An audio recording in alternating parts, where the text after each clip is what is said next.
OBC को हमारे साथ जोड़े बिना, इस मूवमेंट में साथ लाए बिना हमारी समस्याओं का समाधान किसी भी कीमत पर संभव नहीं है। क्योंकि हम जो एससी और एसटी दो वर्ग लड़ रहे हैं, इनकी संख्या पहले के मुताबिक 22-22.5% और 2011 की जनगणना के आधार पर 26% बनता है। और ये 26% लोग, जिनके अंदर बहुत सारे लोग शिक्षा से वंचित हैं, तो बहुत सारे लोग शिक्षा लेकर के अपने समाज से बहुत दूर चले गए। और जो मध्यम वर्ग है एससी और एसटी में, वो इस लड़ाई को लड़ रहा है, तो वो सिर्फ 5 या 7% से ज्यादा नहीं है। और जो 5 से 7% लड़ रहा है, वो भी एकजुट होकर के, इकट्ठा होकर नहीं लड़ रहा है, वो भी अलग अलग टुकड़ों में लड़ रहा है। और हमारे दुश्मन ने हमारे भाई, बड़े भाई ओबीसी वर्ग को अपने षड्यंत्र में या जाल में हिंदुत्व के नाम पर फंसा करके अपनी एक बहुत बड़ी ताकत, एक अपना बहुत बड़ा कवच निर्माण कर लिया है। और उस कवच की वजह से वो सुरक्षित है। उस कवच को भेदे बिना या तोड़े बिना हम लोग हमारे दुश्मन को परास्त नहीं कर सकते। ये जो परिस्थिति निर्माण हुई, और इसके बारे में जब हम लोगों ने गंभीरता से सोचा कि ओबीसी को, हमें पता चला कि ओबीसी को अपने संवैधानिक अधिकारों के बारे में पता नहीं है। संवैधानिक अधिकारों की जानकारी ना होने की वजह से, और संविधान की खुद की जानकारी ना होने की वजह से, और अपनी पहचान ना होने की वजह से, या कहें कि दुश्मन की पहचान ना होने की वजह से, ओबीसी वर्ग अपने ही दुश्मन के झांसे में फंसा हुआ है। वहां से उसको निकालना कैसे? इसके लिए मेरे दिमाग में एक बात बहुत पहले आई। जब फील्ड में जाने के समय हमें अनुभव होता था कि ओबीसी के लोग आपस में चर्चा करते, कभी कभी कोई आदमी हमें खुलकर भी कह देता था कि आप एससी और एसटी के लोगों की वजह से, और एससी और एसटी के आरक्षण की वजह से ही तो हम लोग पीछे हैं। आप लोगों के आरक्षण की वजह से ही हम पीछे हैं। हम पूछते थे भाई कैसा, क्यों? तो वो कहते थे कि आपको आरक्षण मिल गया, आप सरकारी नौकरियों में आगे आ जाते हो, और आपके आरक्षण की वजह से हम लोग वंचित रह जाते हैं। ऐसा वो क्यों कह रहे थे? क्योंकि उनको भारतीय संविधान के आर्टिकल 340 के बारे में पता नहीं था। उसमें दिए हुए अधिकार के बारे में उनको पता नहीं था। उनके उसके अंदर जो प्रावधान था कि राष्ट्रपति आयोग बिठाएगा इसके लेकर के, उसकी जानकारी नहीं थी। इसलिए, और तीसरा कारण था कि हमारा दुश्मन उसके घर घर जाकर के कह रहा था, घर घर जाकर के कह रहा था, ये एससी और एसटी के आरक्षण की वजह से तुम लोगों के बच्चों की नौकरी नहीं लगती। तो ओबीसी के लोगों की एक मानसिकता बन गई कि ये एससी और एसटी के लोग हमारा हिस्सा खा रहे हैं, और इनकी वजह से हमको नौकरियां नहीं मिल रही है, और अगर नौकरियां नहीं मिल रही है तो फिर बच्चों को पढ़ाने का क्या फायदा? उन लोगों ने अपने बच्चों को स्कूलों से विड्रॉ कर लिया। किसी को 5वीं, किसी को 8वीं तक पढ़ा करके बच्चों को विड्रॉ कर दिया, और बच्चों को भेज दिया काम धंधे के अंदर। उन्होंने राजस्थान के परिप्रेक्ष्य में कहें तो देशावर कहते हैं, यानी दूसरे राज्यों में अपने बच्चों को सेटल कर दिया, भेज दिया मजदूरी करने, धंधा करने, और वे वहां धीरे धीरे जाकर के अपना बिजनेस करने लगे, कोई काम करने लगे, लेकिन शिक्षा से हट गए। और उनके दिमाग में वही बात रही कि सिर्फ एससी और एसटी के रिजर्वेशन की वजह से हमें नहीं मिल पा। और जब एससी और एसटी के साथ साथ इनको रिजर्वेशन यानी कि मंडल आयोग लागू हुआ, तो दुश्मन को पता चला कि संख्या के मुताबिक उस समय की मंडल आयोग की रिपोर्ट के आधार पर 3,743 जातियों को आइडेंटिफाई किया गया था। तो वो उसके आधार पर इन लोगों को लाभ मिलेगा, इसलिए वो उस मामले को सुप्रीम कोर्ट ले गए, और सुप्रीम कोर्ट ने उसके ऊपर 2 प्रतिबंध लगा दिए एक क्रीमीलेयर का लगा दिया और दूसरा 27% तक की सीमा बाधित कर दी। तो ये भी धोखा उनको समझ में नहीं आया। इसके लिए हमने 2009-10 में सोचा और प्लान किया कि कैसे किया जाए।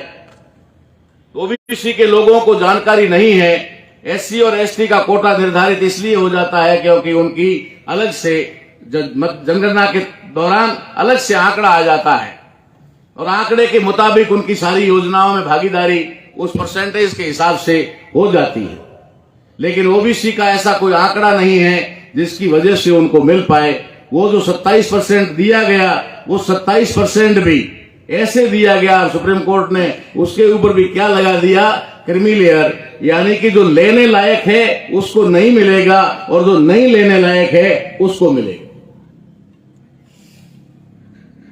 जो लेने लायक है तो थोड़ा बहुत सक्षम है और पैसे वाला है, वही तो बच्चे को पढ़ाएगा, वही तो कॉलेज करवाएगा, वही तो यूनिवर्सिटी भेजेगा। और जो अधिकारी बनने लायक है, जो रिजर्वेशन लेने लायक है, उसको क्रीमीलेयर में डाल दिया, उसको तो क्रीमीलेयर में डाल दिया। और जो नहीं अनपढ़ है, भैंस चरा रहा, खेती कर रहा, गाय चरा रहा, बकरी चरा रहा, उसके लिए रिजर्व कर दिया, तो उसका लेने से उसका कोई फायदा नहीं। ऐसे करके उनको वंचित रख दिया। तो हम लोगों ने सोचा कि अगर एससी और एसटी की तरह ही ओबीसी की भी अगर पृथक आंकड़ा अगर के आ जाए, चाहे वो 52 आ जाए, चाहे 50 आ जाए, चाहे 60 आ जाए, तो ओबीसी को एक तो पहला एहसास होगा कि हम लोग संख्या में इतने हैं। दूसरा, पार्लियामेंट में, बजट में जब भी कोई मुद्दा उठेगा तो उनकी संख्या के मुताबिक उनकी हर क्षेत्र में हिस्सेदारी का मामला सुनिश्चित करने की मांग उठेगी। ऐसा सोच करके हमने उस समय 2010 में, शायद मेरे ख्याल से सही हूं तो फरवरी महीना था या जनवरी था, करवाल साहब को कन्फर्म याद हो तो, हम लोगों ने आजमगढ़ में एक प्रोग्राम लगाया, ओबीसी का प्रोग्राम आजमगढ़ में लगाया और उसके अंदर विषय हमने रखा कि ओबीसी की अलग से जनगणना होनी चाहिए। जैसे ही पैम्पलेट आउट हुआ, पर्चा बाहर गया और खलबली मच गई।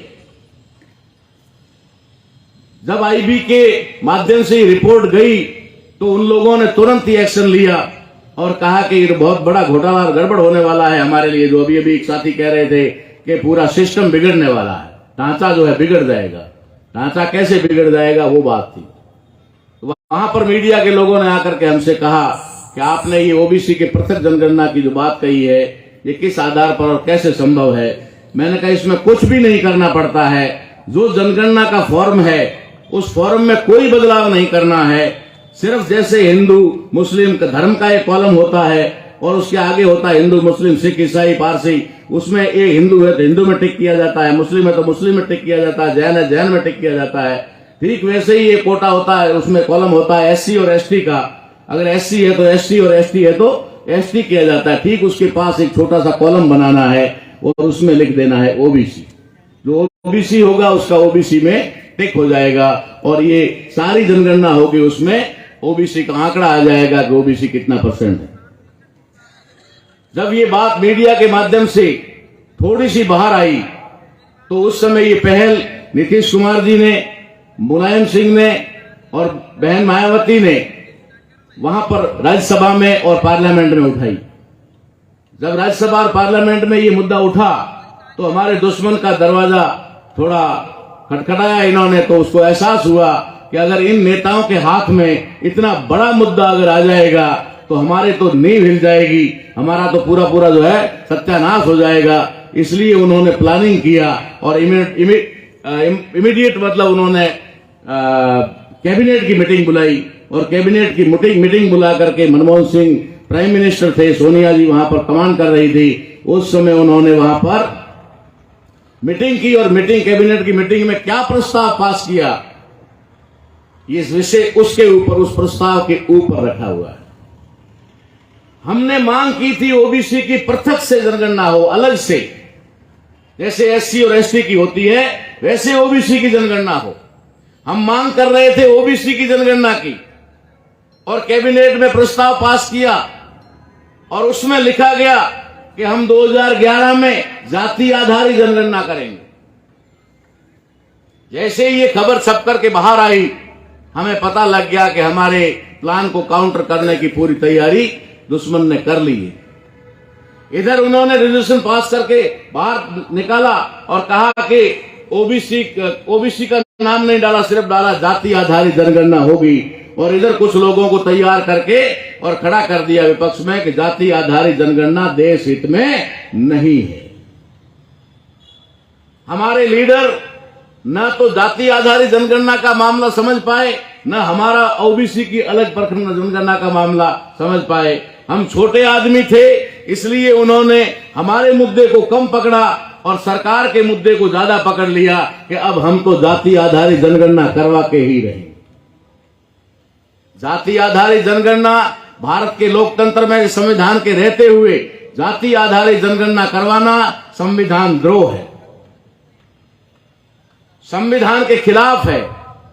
ये एक अपराध है, क्राइम है जाति आधारित जनगणना। लेकिन आज ओबीसी का हर बच्चा कह रहा है जाति आधारित जनगणना होनी चाहिए। जाति आधारित जनगणना होने से क्या होगा? जाति आधारित जनगणना होने से ये होगा कि इस देश की 6,743 जातियों की जब जनगणना होगी तो एक भी जाति ब्राह्मण के मुकाबले में नहीं होगी, क्योंकि ब्राह्मण की जाति पूरे भारत के कोने कोने में एक जाति है और हमारी एक जाति की सैकड़ों जाति है। हमारी एक जाति की सैकड़ों जाति है। हमारी एक जाति ये पाल या गडरिया जिसको कहा जाता है पशुपालक। इस पशुपालक की पूरे देश में 76 जातियां, कहीं पाल कहते हैं, कहीं गडरिया कहते हैं, कहीं धनगर कहते हैं, कहीं मालधारी कहते हैं, कहीं रबारी कहते हैं, कहीं देवासी कहते हैं, कहीं रायका कहते हैं। इस तरीके से एक काम करने वाले की 76 जातियां। खेती करने वाली एक काम है, एक काम करने वालों को कहीं कुर्मी कहा जाता है, कहीं पर कुणबी कहा जाता है, कहीं पटेल कहा जाता है, कहीं पाटिल कहा जाता है, कहीं पाटीदार कहा जाता है, तो कहीं पर तंबोली कहा जाता है, कहीं कुनभट कहा जाता है। अलग अलग नाम है। ठीक उसी तरीके से प्रत्येक काम करने वाली जाति के सैकड़ों नाम है और वो सैकड़ों जातियों के नाम से आइडेंटिटी है। इसकी वजह से एक भी जाति ऐसी नहीं है जो ब्राह्मण के मुकाबले में ज्यादा हो। और अगर ये जाति आधारित जनगणना हो भी जाती है तो ब्राह्मण साबित कर देगा कि हम लोग संख्या में ज्यादा हैं, इसलिए निर्णय इस देश में हमारे चलेंगे और यही मनुस्मृतियां कहलाएगी। इसलिए साथियों, हमने सोचा कि जब तक ओबीसी का आंकड़ा और ओबीसी की भागीदारी तब तक सुनिश्चित नहीं हो पाएगी जब तक उनकी संख्या का आंकड़ा नहीं आएगा। इसलिए हमने ओबीसी की जनगणना की मांग की। दुश्मन ने कहा जाति आधारित जनगणना करवाओ। जाति आधारित जनगणना संवैधानिक रूप से संभव भी नहीं है और हो भी नहीं सकती। जाति आधारित जनगणना तो अंग्रेजों ने करवाई थी, जिस समय न तो भारत में कॉन्स्टिट्यूशन था और उस समय जातियों का वर्चस्व था या जातियां पहचान में थी। और अंग्रेजों का भी उद्देश्य जाति आधारित जनगणना करवाने का कोई जातियों को करने का मामला नहीं था। उनका मामला था कि इस देश में जातियां हैं कितनी और क्या है, ये जानने के लिए वो जनगणना हुई थी। तो साथियों, आज हमारे ओबीसी भाइयों को हम साथ में जोड़ने का प्रयास कर रहे, ओबीसी के भाइयों को मंच पर ला रहे। आने वाले समय में ओबीसी के भाइयों को हम नेतृत्व प्रदान करने वाले हैं, लेकिन नेतृत्व करने के लिए उन लोगों को संवैधानिक जानकारियों का होना जरूरी है। जब तक उनको संवैधानिक जानकारियां नहीं होगी तब तक वे किसी भी, और संवैधानिक जानकारियों के साथ साथ जब तक दुश्मन की आइडेंटिटी नहीं होगी, दुश्मन की पहचान उनको नहीं होगी, तब तक वे लोग दुश्मन के झांसे में रहेंगे, दुश्मन को दुश्मन नहीं मानेंगे और वो कभी भी अपनी लड़ाई जीत नहीं पाएंगे। इसके लिए ये विषय हम लोगों ने यहां पर रखा ताकि हम लोगों को समझा सके। आज ये सोशल मीडिया के माध्यम से ये जो यहां से चल रहा है, इसके माध्यम से पूरे देश में हम ये संदेश देना चाहते हैं। हम अपने लोगों से, अपने भाइयों से कहना चाहते हैं कि दुश्मन का जो षड्यंत्रकारी मामला है जाति आधारित जनगणना का, उसे नकार दीजिए और मात्र एक मांग रखिए, और वो मांग रखिए कि हम लोग सिर्फ और सिर्फ जाति आधारित जनगणना नहीं करवाना चाहते, बल्कि ओबीसी की अलग जनगणना कराना चाहते। ओबीसी की अलग जनगणना का मामला कोई इसके लिए अलग से कोई जनगणना नहीं करवानी है। उसी जनगणना मैंने कहा एक कॉलम डाल देना, मात्र एक कॉलम डाल दीजिए, ओबीसी का आंकड़ा आपके सामने आ जाएगा। मैं आपको बताना चाहता हूं, रात को भी मैंने बताया था, अभी रिपीट कर देता हूं कि हमने वो जो कार्यक्रम लगाया उसमें एफसी साहब थे, करवाल साहब थे, उसके अंदर हरिभाऊ नरके जो ज्योतिबा फूले के सत्यशोधक संगठन को चलाने वाले वो हरिभाऊ नरके थे, जिनके माध्यम से हमने इंग्लैंड से इनके सारे के सारे दस्तावेज जो थे वो मंगवाए थे लंदन से, वो हरिभाऊ नरके मंच पर थे। और हमने ओबीसी की अलग से जनगणना की मांग की थी, तो हमारे दुश्मन ने क्या किया, जाति आधारित जनगणना का विरोध करवाया, जाति आधारित जनगणना का नाम करवाया, फिर विरोध करवाया, और फिर क्या कहा कि चलो जाति आधारित जनगणना का विरोध हो रहा है इसलिए जाति आधारित जनगणना नहीं करते हैं, आर्थिक आधार पर जनगणना कर लेते हैं। आर्थिक आधार पर जनगणना, आर्थिक आधार पर आरक्षण, आर्थिक आधार पे ये, आर्थिक आधार पे वो, आर्थिक आधार पे क्या क्या आर्थिक आधार पे अगर कोई लाभ दिया जाता है तो हमारे लोगों को मिला? जो ये आर्थिक आधार पर 10% आरक्षण दिया गया तो क्या हमारे गरीबों को कोई लाभ हुआ? वो सीधा ये नहीं लिख सकते थे कि सवर्णों का आरक्षण, इसलिए वो लिखते हैं आर्थिक आधार पर आरक्षण। वो सीधा नहीं कह सकते, इसलिए वो घुमा करके कहते हैं। तो ये जो आर्थिक आधार पर जनगणना का प्रचार प्रसार किया गया, आर्थिक आधार पर जनगणना की जाएगी, ऐसा करके उन्होंने जनगणना जो की वो ओबीसी के या फिर वर्ग के आधार पर कर ली। यही बात मैं आपको कह रहा था, हमारे लोगों को नहीं पता है कि 2011 के अंदर जो जनगणना हुई उस जनगणना में आंकड़ा आया और हम सरकारों ने ओबीसी की जनगणना की, कर ली और हमें नहीं बताया। अगर ओबीसी की जनगणना सरकारों ने नहीं की होती 2011 में तो हमारे पास में भारत में ओबीसी 71% है, 71% ये आंकड़ा का हमारे घर से आया गया। ओबीसी 71% है, ये आंकड़ा हमारे घर से आया क्या? एससी और एसटी पहले मिलाकर 22% था, अब 26% हो गया है। ये आंकड़ा हमने मनगढ़ंत बनाया क्या? 26% एससी एसटी और 71% ओबीसी, सभी धर्मों का ओबीसी मिलाकर के 71%, ये 97% का आंकड़ा बनता है। तो ये जनगणना उन्होंने कर ली। अब करने के बाद में उनको पता लगा कि 71 और 26 ये 97%, तो हमारा तो कुछ रहा ही नहीं भारत में। झाड़ू भी हमारे हिस्से में आने वाला नहीं है, झाड़ू भी हमारे हिस्से में आने वाला नहीं है। इसलिए उन्होंने क्या किया, उन्होंने 2011 की जनगणना के आंकड़ों को छुपा दिया, सार्वजनिक नहीं किया। और 2021 की जनगणना के बारे में मामला आया, फिर वही आवाज उठी, क्योंकि पुराना मुद्दा इन्होंने पूंछ पकड़ रखा था। तो हमारे लोगों ने भी कहा जाति आधारित जनगणना होनी चाहिए और सामने से हमारे लोगों को खड़ा कर दिया कि वो जाति आधारित जनगणना नहीं होनी चाहिए, होनी चाहिए, नहीं होनी चाहिए। इस विरोध में डाल करके उन्होंने आपकी सार्वजनिक तौर पे जनगणना नहीं की। 22 खत्म हो गया, 21 में हो जानी चाहिए थी, 21 में भी जनवरी फरवरी और मार्च में हो जानी चाहिए थी, नहीं हुई। 22 पूरा गुजर गया, 23 कल परसों आ जाएगा, जनगणना नहीं हुई। लेकिन क्या आप जानते हो कि जनगणना हो गई? कितने लोगों को पता है कि भारत की 2021 की जनगणना हो गई? अब उनको जनगणना के लिए आपके यहां आकर के बिलबिलाने और गिड़गिड़ाने की कोई जरूरत नहीं है। आपका सारा बायोडेटा तो उनके पास में ऑलरेडी पड़ा हुआ है, आधार कार्ड से पड़ा हुआ है, मोबाइल नंबर के लिंक से पड़ा हुआ है, आपके भामाशाह कार्ड से पड़ा हुआ है, आपके जितनी योजनाओं से आप जुड़े हुए हो, सारा का सारा, कितने घर में मेंबर हो, कितना क्या हुआ है, बच्चा पैदा हुआ है तो रजिस्ट्रेशन ऑनलाइन हो रहा है। जनगणना आपकी 2021 में हो गई, आपको पता ही नहीं है। आप कह रहे हैं जनगणना हुई नहीं। सरकार जनगणना करवाना नहीं चाहती, उसने जनगणना कर ली और आंकड़ा भी उनके पास आ गया, सारा कुछ हो गया। और इसी के तहत 2 साल पहले एक क्या कहते हैं उसको, पार्लियामेंट के अंदर एक बिल पास किया गया था और उसमें कहा था, उन्होंने निर्णय लेकर कहा था कि अब कोई भी सरकारी सूचना को सार्वजनिक करना जरूरी नहीं है और कोई इसको मांग भी नहीं सकता। आरटीआई के तहत भी ये नहीं दी जाएगी। हमारे लोगों ने सिर्फ उसको बेरोजगारी से जोड़ के ले लिया था कि बेरोजगारी का आंकड़ा छुपाने के लिए इन लोगों ने ऐसा डिसीजन लिया है। बेरोजगारी का आंकड़ा छुपाने के लिए नहीं, बल्कि आपकी जनगणना को छुपाने के लिए वो आंकड़ा लिया गया था। अब 2021 की तो हमने जैसे तैसे करके निकाल ली, 2011 की तो 2021 की जनगणना तो हम भी नहीं निकाल सकते, लेकिन हो गई है, हम कंफर्म कहते हैं। इसलिए साथियों, ओबीसी के भाइयों को ये बात समझाना बहुत जरूरी हो जाता है कि आप लोग इतनी भारी संख्या में होते हुए भी अपने हक और अधिकारों को लेकर आए दिन सड़कों पर क्यों हो?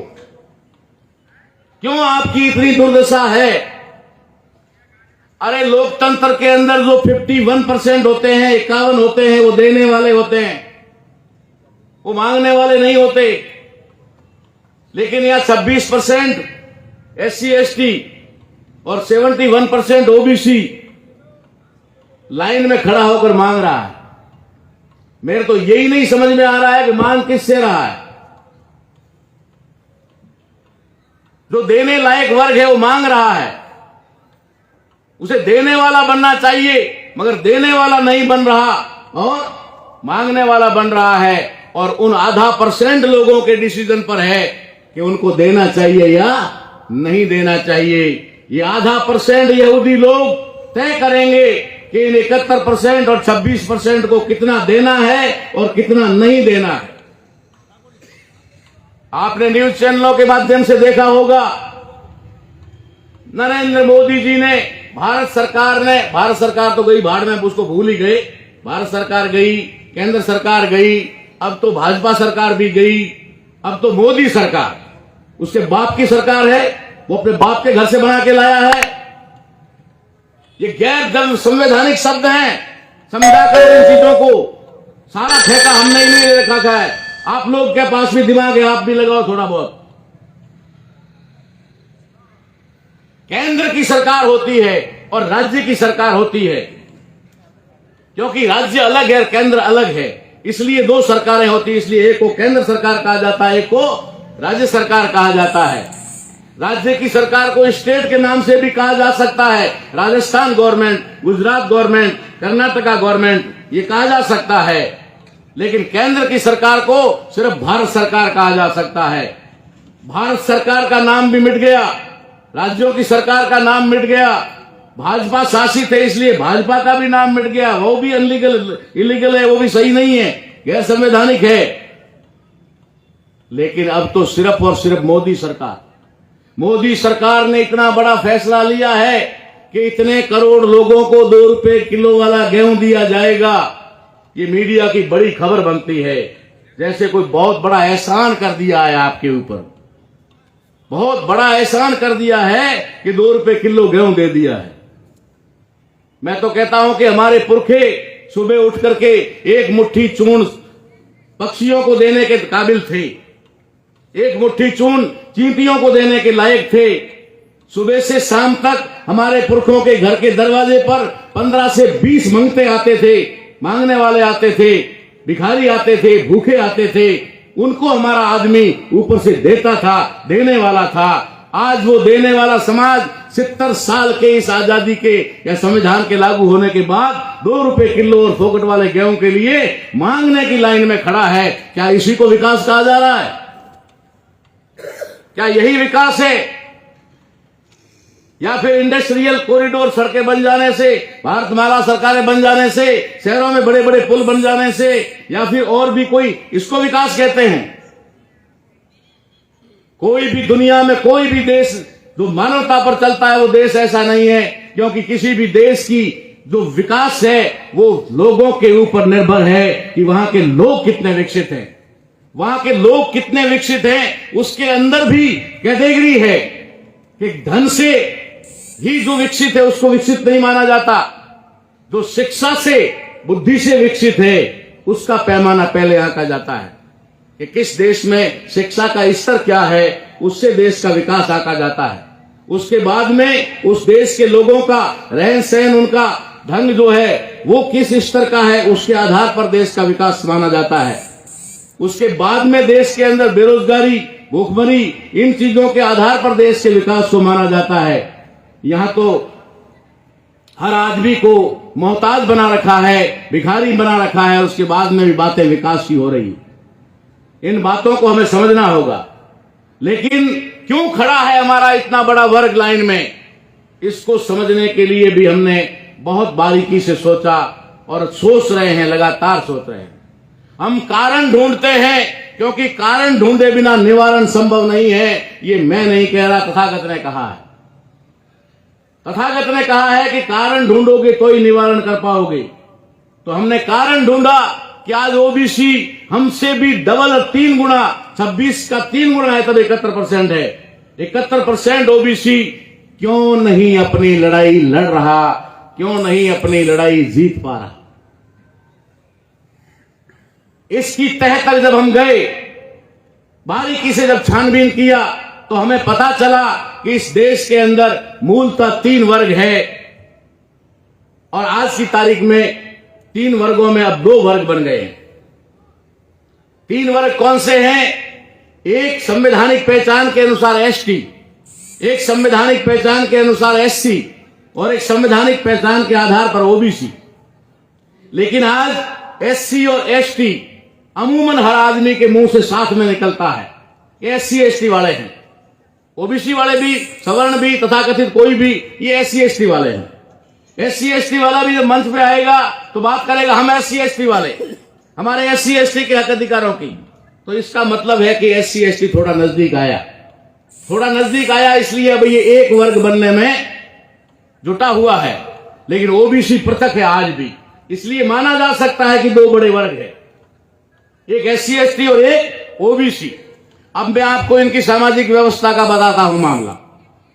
इसकी सामाजिक व्यवस्था में आज जो ओबीसी की जातियां हैं 3743 जातियां, ये 3743 जातियों में क्या डिफरेंस है, क्या भेद है, इसको आप समझिए। यही हमारा काम है, यही काम हम करते हैं। हमारे दुश्मन ने उनके बीच में भेद रखा, मगर कितना भेद रखा? मूलतः 2 भेद होते हैं, एक रोटी का, एक बेटी का। ओबीसी के लोगों के बीच में बेटी का भेद है, मगर रोटी का भेद नहीं है। ओबीसी की कोई भी जाति, 3643 जातियों में से कोई भी जाति आपस में बैठकर भोजन कर सकती है, करती है, हमारे सामने है, करती है। उनके अंदर रोटी के व्यवहार में अड़चन नहीं है। ठीक वैसे ही बेटी व्यवहार में अड़चन है। बेटी एक जाति दूसरी जाति को नहीं देता है, ये अड़चन है। मगर इससे आगे चल करके इन आदिवासियों और अछूतों के लिए कितना बड़ा संघर्ष है कि एससी की कोई भी जाति के बीच में, 2 जातियों के बीच में ना तो बेटी व्यवहार है और ना रोटी व्यवहार। ये समझने वाली बात है। एससी की जातियों में बेटी व्यवहार तो हो ही नहीं सकता, रोटी व्यवहार भी नहीं है। ठीक उसी प्रकार एसटी की जातियों में भी ना रोटी व्यवहार था और ना बेटी व्यवहार था। अब संविधान की वजह से या पढ़े लिखे होने की वजह से थोड़ा थोड़ा शुरू हुआ, लेकिन पहले तो नहीं था ना, पहले नहीं था। और एससी और एसटी के आपस में तो संभव ही नहीं। तो जो वर्ग एससी और एसटी 2 बड़ी बाधाओं को, 2 बड़े पुल को, 2 बड़े बैरियर को झेल रहे थे, ना रोटी व्यवहार ना बेटी व्यवहार, आज वे लोग इतने करीब आ गए हैं कि रोटी व्यवहार भी होने लगा है और कहीं कहीं बेटी व्यवहार भी होने लगा है। हमने उन 2 बाधाओं को लांघने की हिम्मत की है, और उस हिम्मत के पीछे अगर कोई है तो क्या है नंबर 1 एजुकेशन, नंबर 2 जो एजुकेशन जिसकी वजह से है वो संविधान, नंबर 3 बाबा साहब और ज्योतिबा फूले जिसकी विचारधारा उस संविधान के माध्यम से हमारे पास है। जिन लोगों में जितनी समझ पैदा हुई, सबसे पहले उन्होंने रोटी व्यवहार को तोड़ा और SC ST की सभी जातियों ने एक साथ में खाना खाना शुरू किया। आज जब उनको और आगे मामला पता चल गया तो SC ST की जातियों में तो कम से कम शादियां होने लगी, ST ST में भी जातियों को तोड़कर शादियां होने लगी। पहले जाति के अंदर होती, जाति से बाहर नहीं होती। तो ये जागृति की वजह से हुआ। लेकिन ओबीसी तो अपनी एक, अरे भाई ओबीसी के सामने बात यह है ना कि सबसे बड़ी अड़चन जो थी वो रोटी व्यवहार की थी। एक बर्तन में खाना नहीं खाना ही बहुत बड़ी दूरी थी। बेटी का मामला कोई बात नहीं, लेकिन रोटी व्यवहार में तो कम से कम वो एक साथ एक थाली में खाते हैं ना। एक थाली में खाने वाले आज दिन तक एक क्यों नहीं हो पाए जो एक थाली में ना खाने वाले हो गए। जिनके लिए रोटी व्यवहार, एक थाली में भोजन करना अपराध माना जाता था, वो इकट्ठा हो गए, लेकिन एक थाली में खाने वाले आज तक इकट्ठे क्यों नहीं हुए। अगर कोई आंदोलन चलता है ओबीसी के हक अधिकारों को, संवैधानिक अधिकारों को लेकर, तो जो आगे आके खड़ा हो जाता है लेबल उसका लग जाता है। जैसे किसान आंदोलन में लेबल लग गया ये तो सिखों का है, और सिखों में भी जट सिखों का है, जैसे दूसरे तो कोई किसान है ही नहीं। इसी तरीके से राजस्थान के परिप्रेक्ष्य में देखते हैं तो अभी अभी राजस्थान में ओबीसी के आरक्षण की विसंगतियों को लेकर के, अरे ओबीसी का संपूर्ण आरक्षण ही विसंगति है, और आप राजस्थान के अंदर एक विसंगति को ढूंढ करके उसकी लड़ाई लड़ रहे हो। नेता हो या बनाए हुए नेता हो, मुझे तो लग रहा है कि बनाए हुए नेता ज्यादा, क्योंकि हमारे समाज में नेता होते नहीं है। नेता तो वो बनाते हैं, वो हाथ पकड़कर आगे लाते हैं और बना देते हैं, जिस समय करना होता पीछे कर देते हैं। हमारे राजस्थान के एक मंत्री महोदय जब वो मंत्री नहीं रहे तो ओबीसी के आरक्षण की विसंगति याद आई। जब मंत्री थे, सांसद थे, ऊंचे ऊंचे पदों पर थे, केंद्र में भी थे, तब कोई याद नहीं आया। जब वापस लाकर अपने घर पे खड़ा कर दिया ना, तब याद आया कि ओबीसी के आरक्षण में विसंगति है। अरे ओबीसी के आरक्षण में तो शुरू से ही विसंगति है। कैसे विसंगति है कि आर्टिकल 340 के तहत सबसे पहले तो नेहरू ने आयोग गठित नहीं किया। उससे पहले बाबा साहब अंबेडकर आर्टिकल 340 में ओबीसी को आरक्षण दे रहे थे, सरदार पटेल को ले जाकर के टांग अड़ाई। पहली विसंगति। दूसरी विसंगति, जब काका कालेलकर की आयोग बना, उससे पहले जब नेहरू ने मना किया तो बाबा साहब अंबेडकर ने इस्तीफा दिया। ये दूसरी विसंगति। तीसरी विसंगति कि मजबूर होकर काका कालेलकर आयोग बनाया गया, लेकिन काका कालेलकर की रिपोर्ट लेकर के उसी काका कालेलकर से लिखवा दिया कि मैं इससे सहमत नहीं हूं, और वो डस्टबिन में डाल दिया। तीसरी विसंगति। उसके बाद में जब मोरारजी देसाई की सरकार बनी तो इस शर्त में बनी कि भाई इस काका कालेलकर की रिपोर्ट को लागू करोगे। तो मोरारजी देसाई भी बनिया ब्राह्मण था और वलसाड़ी ब्राह्मण था। उसने कहा कि साला ये भून का ठीकरा हम क्यों ले अपने ऊपर, जब नेहरू ने नहीं किया, गांधी ने नहीं किया और किसी ने नहीं किया, मैं क्यों करूं। तो उन्होंने भी क्या किया, उसने भी कहा कि ये रिपोर्ट बहुत पुरानी हो चुकी है, इसके लिए आयोग बिठाया, नया आयोग बनाना चाहिए। उसने मंडल आयोग बना दिया। मंडल आयोग बनकर के मंडल आयोग की रिपोर्ट आई, ये चौथी विसंगति थी। मंडल आयोग की रिपोर्ट आई, मोरारजी की सरकार गिर गई। ये पांचवी विसंगति थी।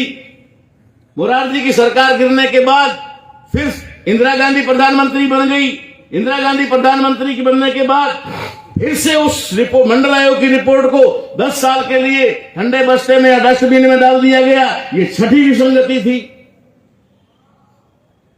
और उसके बाद में दबाव में आकर जब वीपी सिंह को रिपोर्ट को लागू करना पड़ा, तो लागू करने के बाद 52% ओबीसी का आंकड़ा उस समय उनकी संख्या के आधार पर आ रहा था। उसको लेकर के वो सुप्रीम कोर्ट में गए। सुप्रीम कोर्ट में जाकर के कहा कि उन पर 50% से ज्यादा आरक्षण नहीं हो सकता। बताइए संविधान के कौन से आर्टिकल में कहां पर लिखा हुआ है कि 50% से ज्यादा आरक्षण नहीं होना चाहिए? हम संविधान को मानने वाले लोग हैं। हम स्वीकार कर लेंगे कि वास्तव में 50% से ज्यादा आरक्षण नहीं होना चाहिए, क्योंकि ये संविधान सभा में तय हुआ है और हमारे बाप ने संविधान लिखा है, इसलिए उसके हाथों से लिखा है, हम नहीं। कहां लिखा हुआ? सुप्रीम कोर्ट ने किस आधार पर कह दिया कि 49.5% यानी 49.5% से ज्यादा आरक्षण नहीं हो सकता? किस आधार पर सुप्रीम कोर्ट ने यह किया? यह आरक्षण की 7वीं विसंगति थी। सुप्रीम कोर्ट ने कहा कि अगर मान लो इनको ये दे भी दिया, 50% दे दिया, उसमें 27% को भी, और 27% भी अगर ओबीसी के लोग चुन करके आ गए, तब भी ब्राह्मणों का नंबर कट जाएगा, ये ज्यादा हो जाएंगे शासन में, प्रशासन में। उन्होंने क्रिमिलियर लगा दिया। ये 8वीं विसंगति थी। ये आरक्षण की 8वीं विसंगति थी।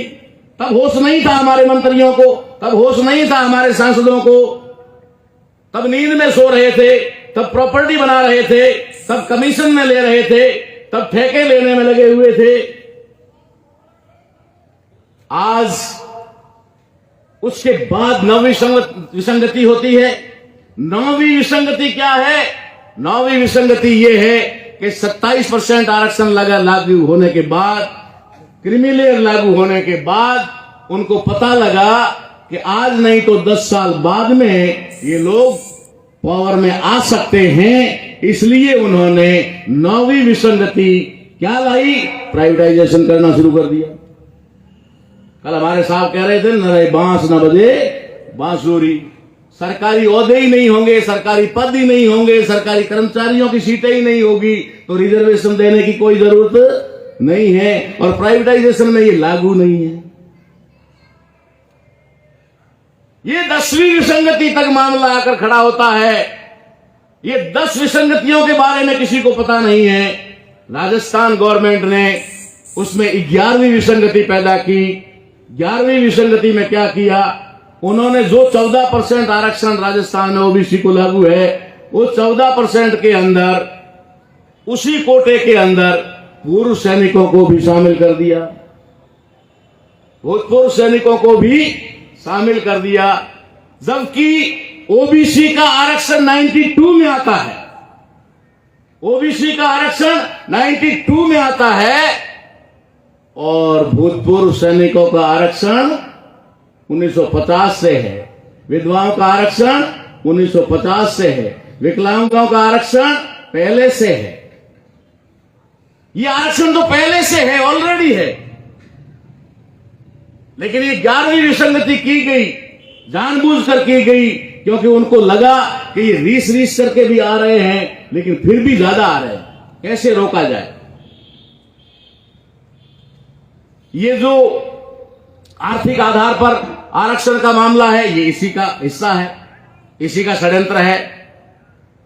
तो हमारे ओबीसी भाइयों को इस बात का पता ही नहीं है कि विसंगतियां कहां से शुरू हुई, और अब एक छोटी विसंगति को लेकर के लड़ रहे हैं। तो आप बड़ी समस्या के लिए लड़ो ना, आपकी सारी समस्याओं का समाधान हो जाएगा। आप तो खाली एक मामला उठा लो कि हमारी जनगणना करो, आंकड़ा निकालो, और उस आंकड़े के आधार पर देश का हिस्सा चाहिए। इंडस्ट्री में चाहिए, 5 स्टार होटलों में चाहिए, सारे के सारे जो भी जहां पर भी जमीन में चाहिए, हर जगह चाहिए हमारा हिस्सा। अरे भाई, इस 2.5%, 2% के, आधे % के हिस्से में तो झाड़ू रहेगा।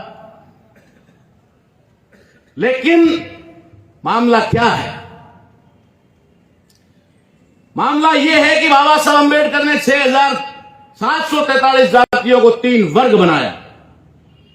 1152 जाति एसटी, 1848 जाति एससी, 3,743 जाति ओबीसी।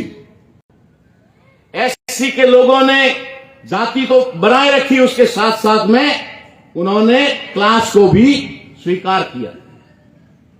वो क्लास भी बना, वर्ग भी बना, जाति की आइडेंटिटी को बनाए हुए छोड़ा नहीं है, लेकिन वर्ग को स्वीकार किया।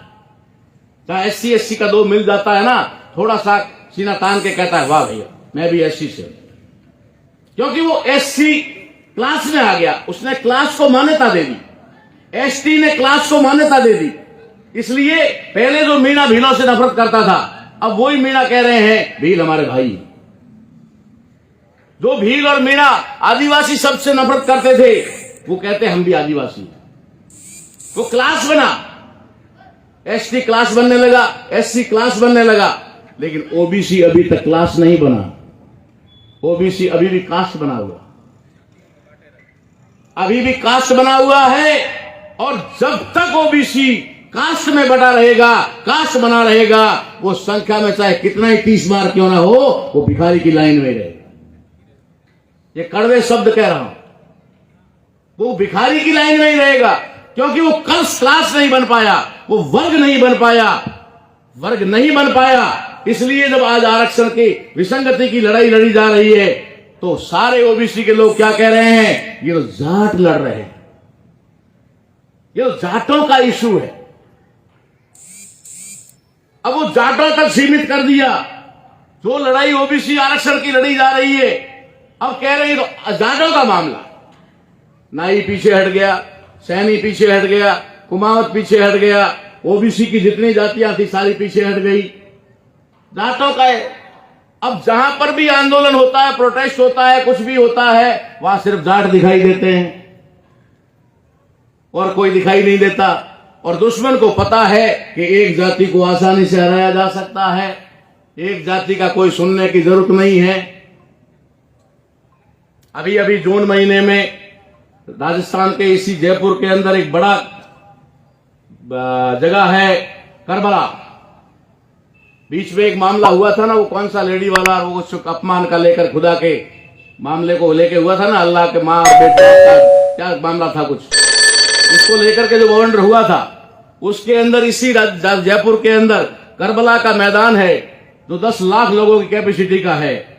वो जून महीने में शायद लास्ट तारीख थी, अपना कैडर खत्म हुआ उस समय, वहां पर उसको लेकर के जब फतवा जारी हो गया तो मुसलमान 10 लाख कह रहे हैं, लेकिन 7-8 लाख तो आए ही होंगे। 7-8 लाख की संख्या में मुस्लिम लोग वहां इकट्ठा हो गए और 2 घंटे 4 घंटे तकरीरें चली, लोग आए, भाषण दिए और चले गए। उनमें से एक नेता हमें एक मीटिंग में मिले और बड़े फक्र से वो कह रहे थे कि हमने अभी अभी एक कार्यक्रम किया, एक जलसा किया, उस जलसे के अंदर 10 लाख लोग आए थे। तो मैं मीटिंग में था, मैंने कहा मौलाना साहब आपने 10 लाख लोगों का प्रोग्राम लगाया, 10 लाख लोग करबला के मैदान में इकट्ठे किए, लेकिन ना तो राजस्थान सरकार के कान पे जूं रेंगी और ना ही केंद्र सरकार के जूं पे कोई खुजली आई, कोई कान पे खा जाए। किसी को कोई फर्क नहीं पड़ा। तुम जैसे इबादत के लिए इकट्ठा होते हो, इकट्ठा हो गए और बिखर गए। तुम एक समुदाय के लोग हो, इकट्ठा होने से उसको कोई डर नहीं है कि कल दूसरे समुदाय को इनके खिलाफ उतारेंगे, ये आपस में लड़के मर जाएंगे। हमारा क्या है? तुम्हारे 10 लाख लोगों का कुछ नहीं हुआ। और मैंने 4-5 दिन का cadre camp Ambedkar welfare society में लगाया और वहां सिर्फ 150 लोग थे। कितने? 150 लोग। और उसकी इंफॉर्मेशन और उसकी धमक दिल्ली के पीएमओ तक गई। 150 लोगों की धमक दिल्ली तक जा सकती है। 8 लाख लोगों के या 10 लाख लोगों के इकट्ठे होने की जूं तक नहीं रेंगती सरकारों के कान पर। क्यों? क्योंकि वो जानते थे कि ये जो 150 लोग इकट्ठा हुए हैं, ये 150 लोग उस समय 12 स्टेट के प्रतिनिधि थे। 12 स्टेट के प्रतिनिधि थे 150, लेकिन 12 स्टेट के थे और थे 150 और 80 जाति के थे। 80 जाति के थे। दुश्मन को पता है कि ये मामला ज्यादा खतरनाक है। अकेला जाट लड़ लेगा, कुछ नहीं कर पाएगा। अकेला माड़ी सैनी लड़ लेगा, कुछ नहीं कर पाएगा। अकेला मुस्लिम लड़ लेगा, कुछ नहीं कर पाएगा। इसलिए मेरा अनुरोध है कि हमारे लोगों को जल्दी से जल्दी क्लास में कन्वर्ट होना चाहिए। बाबा साहब अंबेडकर ने किसी पर्टिकुलर जाति को कोई अधिकार नहीं दिया है। संविधान उठा के पढ़ लेना, किसी पर्टिकुलर कास्ट को अधिकार नहीं दिया है कि ताराराम भील को यह अधिकार दिया जाता है, ऐसा कहीं पर भी नहीं। उन्होंने जो अधिकार दिया है वो क्लास को दिया है। पिछड़ा वर्ग, अदर बैकवर्ड क्लास, अन्य पिछड़ा वर्ग, जिसके जनक बाबा साहब अंबेडकर है। पिछड़ा वर्ग शब्द को लाने वाले बाबा साहब अंबेडकर है। जब बाबा साहब अंबेडकर आर्टिकल 340 लिख रहे थे तो सरदार पटेल नेहरू जी के कहने पर गए और जाकर के कहा कि doctor Ambedkar, who is the backward? क्योंकि नेहरू जी ने सरदार पटेल को यह कहा था कि ये डॉक्टर अंबेडकर तुम्हें अछूतों के साथ मिला रहा है, तुम्हें भी अछूत बना रहा है, जाके रोको कि तुम्हारे लोगों को भी अछूत बना देगा। इसलिए नेहरू की बात में झांसे में आकर के सरदार पटेल तुरंत गए और जाकर के बाबा साहब को कहा कि doctor Ambedkar, who is the backward? Baba Saheb Ambedkar तुरंत समझ गए कि इस भाई को पता नहीं है, इस भाई को मैं जो कर रहा हूं इसका पता नहीं है, और ये जो सवाल कर रहा है ये इसके दिमाग का नहीं है। अगर सवाल इसके दिमाग का नहीं है और मैं अगर इसको जवाब दूं तो इसको समझ में कैसे आएगा? जब सवाल ही इसका नहीं है तो मैं जवाब दूंगा तो समझ में कैसे आएगा? इसलिए बाबा साहब ने तुरंत सोचा कि इसको जवाब देना ठीक नहीं है। अगर मैं जवाब देता हूं, कुछ समझाने की कोशिश करता हूं तो ये मामला और ज्यादा पेचीदा बन जाएगा, और अगर ज्यादा पेचीदा बन गया तो जो मैं पिछड़े वर्ग को देना चाहता हूं वो भी नहीं दे पाऊंगा। इसलिए बाबा साहब अंबेडकर ने तुरंत ही अपने तीव्र बुद्धि का इस्तेमाल किया और कहा, सरदार ठीक है, आप कह रहे हैं ना हु इज द बैकवर्ड, चलो मैं यही लिख देता हूं कि हु इज द बैकवर्ड। आपके ही जुबान से निकले हुए इस सेंटेंस को लिख देता हूं, हु इज द बैकवर्ड, पिछड़ा कौन है, इसके लिए राष्ट्रपति कमीशन नियुक्त करेगा, आयोग बिठाएगा, वो आयोग तय करेगा पिछड़ा कौन। बाबा साहब ने दरवाजा नहीं खुल पाया तो खिड़की खोल दी,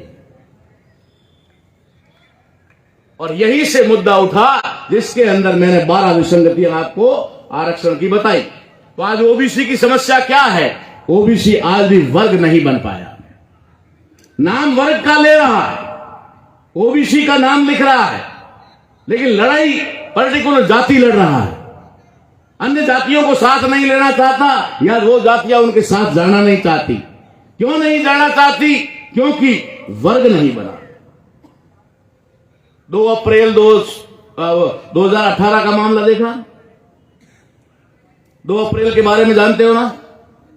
भारत में वो 2 अप्रैल किस वजह से हुआ? क्या चमार की वजह से हुआ? क्या मीणा की वजह से हुआ? क्या मेघवाल की वजह से हुआ? क्या भील की वजह से हुआ? नहीं हुआ ना। जो 2 अप्रैल हुआ वो वर्ग की वजह से, वर्ग की वजह से हुआ, क्योंकि सुप्रीम कोर्ट ने वर्ग के अधिकार पर डाका डाला तो पूरा वर्ग उठा।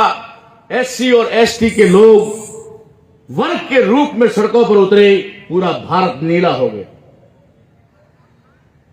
और धन्यवाद देता हूं मैं उन ओबीसी के लोगों का भी, ओबीसी के संगठनों का भी, जिन्होंने 2 अप्रैल का समर्थन किया। हमारा दुश्मन आरएसएस ओबीसी के लोगों को हमारे लोगों पर आक्रमण करने के लिए तैयार कर रहा था, लेकिन ओबीसी के लोगों ने 1 दिन 2 दिन पहले ऐलान कर दिया कि हम इनके अधिकारों के साथ में है, और इसकी वजह से बड़ा टकराव होने से बच गए। 2 अप्रैल होने के पीछे कोई कास्ट नहीं, 2 अप्रैल होने के पीछे कोई लीडर नहीं, 2 अप्रैल होने के पीछे सिर्फ और सिर्फ क्लास है, वर्ग है। वर्ग की वजह से इतना बड़ा मामला खड़ा हुआ। अगर ओबीसी वर्ग बन जाता है, अगर ओबीसी वर्ग बन जाता है और एससी एसटी ये तीनों वर्ग इकट्ठा होते हैं, ना तो सड़कें नीली करने की जरूरत है, ना कोई नालियां लाल करने की जरूरत है, कुछ भी करने की जरूरत नहीं है। सिर्फ जो आज देने वाला बनकर बैठा है उसके हाथ में झाड़ू देना है कि भैया नालियां साफ कर ले, कुछ नहीं करना। इतना सा ही छोटा सा काम है। न खून की नदियां बहानी है, न चीर देंगे, फाड़ देंगे, उखाड़ देंगे। कई लीडर हमारे बोलते हैं ना, हमारे पुरखों ने चमड़ा उधेड़ा था, चमड़े का जूता बनाया था, हम चमड़े का चमड़ा उतारना भूले नहीं है। अबे किसी का चमड़ा उतारोगे तो अब तो आईपीसी के तहत अंदर चले जाओगे, और ना किसी का चमड़ा उतारने की जरूरत है।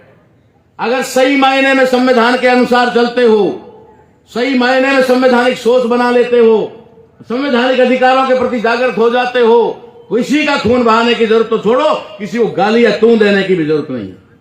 फिर आराम से पंडित जी ही कहना, इसमें कोई डाउट नहीं। अपने को उसको पंडित नहीं कहना या पंडितिया नहीं कहना, पंडितला नहीं कहना, पंडित जी। कल नाली साफ करने नहीं आए थे, कहना जी से ही है। सम्मान उसका भी करना, उसने हमारे लोगों का सम्मान नहीं किया, कोई बात नहीं, हम माफ करते हैं। बाबा साहब ने भी माफ किया। सदियों से जिसने हमारे ऊपर जुल्म किया, बाबा साहब ने उसको भी अधिकार दिया, ले तू भी ले, जितना मेरे लोगों को इतना तेरे को। तो हम भी इनका सम्मान करेंगे और सम्मान से पूछेंगे कि पंडित जी कल आप सड़क गुलाब साफ करने, नाली साफ करने क्यों नहीं आए? और अगर पंडित जी ओवर टाइम काम करेंगे तो पैसा भी देंगे, ओवर टाइम का पैसा भी देंगे, उसका हक नहीं मारेंगे। लेकिन ये करने के लिए क्या करना होगा? ये करने के लिए आपको वर्ग बनना होगा। आज आदिवासी के नाम से जब आवाज उठती है तो एक आवाज उठती है, आदिवासी उठती है ना, मैं उसका समर्थक नहीं हूं। आदिवासी की आवाज उठना भी हमारे समाज में से एक हिस्से को सेग्रीगेट करने का मामला है, तोड़ने का मामला है। वो तोड़कर आदिवासी को अलग करेगा, फिर आदिवासी को अलग करके उसमें कुछ आदिवासियों को हिंदू बना देगा, कुछ क्रिश्चियन बने हुए हैं ही, वो उनके साथ आने वाले नहीं, कुछ अम्बेडकराइट हो जाएंगे, कुछ जय जवाहर वाले हो जाएंगे, 4-5 भाग उसमें हो जाएंगे। उससे भी अगर काम नहीं चलेगा तो कांग्रेसी हो जाएंगे, भाजपाई हो जाएंगे, फिर कुछ आम आदमी पार्टी वाले हो जाएंगे, डिवाइड हो जाएंगे। पहले सेग्रीगेट तो हो। लेकिन फिर भी मैं एक प्लस पॉइंट मानता हूं कि उन्होंने पूरे भारत में अपनी एक आइडेंटिटी तो बनाई, अपने आप को आदिवासी तो स्वीकार किया। ठीक उसी प्रकार से बाबा साहब अम्बेडकर के नाम से जो लोग आंदोलन चला रहे हैं या जो कुछ भी कर रहे हैं, जय भीम के नाम से कर रहे हैं, शेड्यूल कास्ट के एससी के लोग हैं, वर्ग तो बना। जब कहीं भी अत्याचार अन्याय होता है तो वो जाति नहीं देखते हैं, वर्ग के आधार पर पहुंच जाते हैं। अगर किसी वाल्मीकि का, भंगी का मर्डर हो गया तो मेघवाल, चमार सारे वहां पर पहुंच जाएंगे, भील मीणा सारे वहां पहुंच जाएंगे। क्लास तो बना, वहां ये नहीं देखा जाता। जबकि आज से 10-15 साल पहले क्या होता था,